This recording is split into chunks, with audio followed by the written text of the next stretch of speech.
ధరిస్తూ ఖరీదైన భోజనం తింటూ చాలా మంది దాసదాసీ జనంతో విలాస జీవితం గడుపుతుండేవాడు. ప్రతిదినం బహుగా సుఖపడుతుండేవాడు. అతని ఇంటి ముందు వాకిట్లో లాజరు అనే పేరుగల ఒక దరిద్రుడు ఉండేవాడు. అతడు చినిగిపోయిన బట్టలతో, అతని ఒళ్లంతా కురుపులతో, పుండ్లతో నిండినవాడై ధనవంతుని ఇంటి వాకిట పడి ఉండేవాడు. ఆ ధనవంతుని భోజనపు బల్ల మీద నుండి పడే రొట్టె ముక్కలతో ఆకలి తీర్చుకోవాలి అని అనుకుంటాడు. అంతేకాక కుక్కలు వచ్చి ఆ దరిద్రుని కురుపులు నాకే.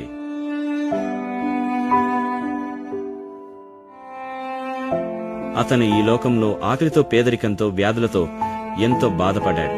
కాని ఎవరికీ కష్టము కలిగించలేదు. కొన్ని రోజులకు లాజరు చనిపోతాడు.